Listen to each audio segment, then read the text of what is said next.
Hello everyone, welcome back to MA learning academy. आप सभी का स्वागत है मेरे चैनल पर। फ्रेंड्स, आज हम देखने वाले हैं एमए हिस्ट्री के सेमेस्टर फर्स्ट के पेपर फोर्थ का मॉडल पेपर। पेपर 4 का टाइटल है चीन और जापान का इतिहास 1840 से 1900 ईस्वी। तो फ्रेंड्स, आज हम इसका मॉडल पेपर देखने वाले हैं। तो चलिए शुरू करते हैं। फ्रेंड्स, आपका एमए हिस्ट्री का पेपर का टाइम 2 घंटे का होता है, 2 आवर्स का, और फुल मार्क्स होते हैं 75 का। तो आपको इसमें से 2 घंटे का पेपर रहेगा और आपको 75 अंक मिलेंगे। और आपका पेपर 3 सेक्शन में डिवाइड होगा। पहला है अति लघु उत्तरीय प्रश्न, दूसरा है लघु उत्तरीय प्रश्न और तीसरा है दीर्घ उत्तरीय प्रश्न। अति लघु उत्तरीय प्रश्न में आपको 3 प्रश्न के उत्तर देने होंगे 50 शब्दों में। इसमें से आपको 9 अंक मिलेंगे।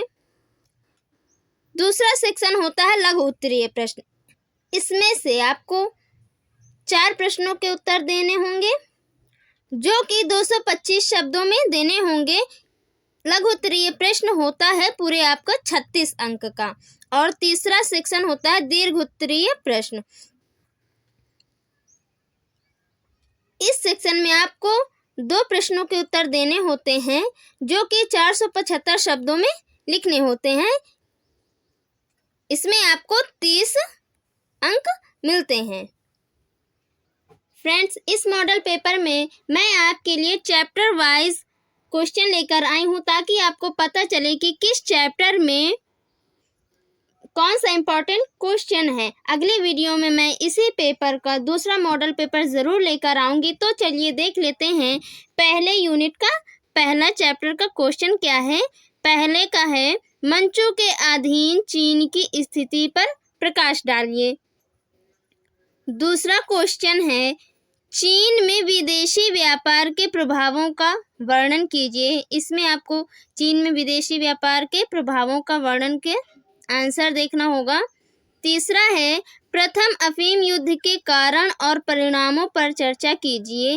और चौथा है द्वितीय अफीम युद्ध के प्रमुख कारण क्या थे और इसके परिणाम क्या रहे।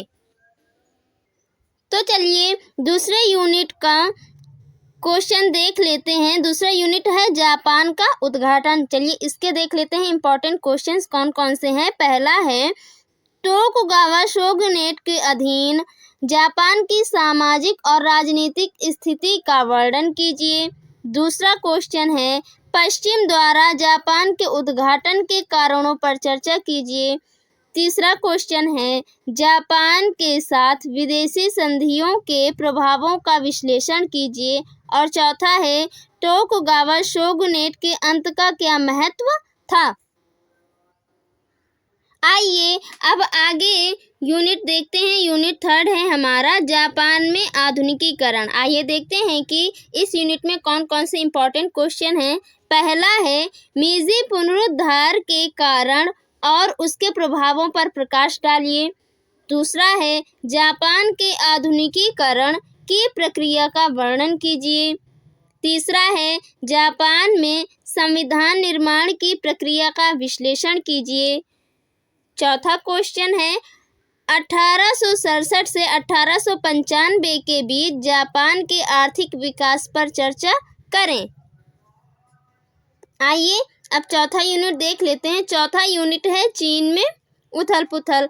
चलिए देखते हैं कि इस यूनिट में कौन कौन से इम्पोर्टेंट क्वेश्चन हो सकते हैं। पहला क्वेश्चन है चीन में साम्राज्यवादी सहकारी नीति का वर्णन कीजिए। दूसरा है कोरियाई प्रश्न और चीन जापान युद्ध के प्रमुख कारणों और परिणामों का विश्लेषण करें। तीसरा है 100 दिन के सुधार की विफलता यानी असफलता के कारणों पर चर्चा कीजिए। चौथा क्वेश्चन है चीन में बक्सर विद्रोह के कारणों और इसके परिणामों का विश्लेषण करें। चलिए अब 5वां यूनिट देख लेते हैं। 5वां यूनिट है चीन में नया साम्राज्यवाद। आइए देखते हैं कि इस यूनिट के कौन कौन से इम्पॉर्टेंट क्वेश्चन है। पहला है इस यूनिट का, चीनी खरबूजा काटना का क्या अर्थ है और इसका क्या प्रभाव पड़ा। दूसरा है, चीन में रियायतों के लिए लड़ी गई लड़ाई का वर्णन करें। तीसरा है, खुले दरवाजे की नीति के प्रति अमेरिकी रवैया और नीति का विश्लेषण करें। अगला क्वेश्चन है, 19वीं सदी के अंत में चीन की स्थिति पर प्रकाश डालिए। तो फ्रेंड्स, ये था एमए हिस्ट्री पेपर 4 का चैप्टर वाइज मॉडल पेपर। इसका दूसरा मॉडल पेपर मैं अगले वीडियो में ज़रूर लाऊंगी। और अगर आपको इन क्वेश्चंस के आंसर भी चाहिए तो आप कमेंट करके बता सकते हैं, मैं इसका सॉल्यूशन भी ज़रूर लेकर आऊँगी। अगर आपको यह वीडियो अच्छा लगा हो तो प्लीज़ लाइक शेयर सब्सक्राइब करना ना भूलें। मिलते हैं अगले वीडियो में, तब तक के लिए take care, bye, thanks for watching, thank you.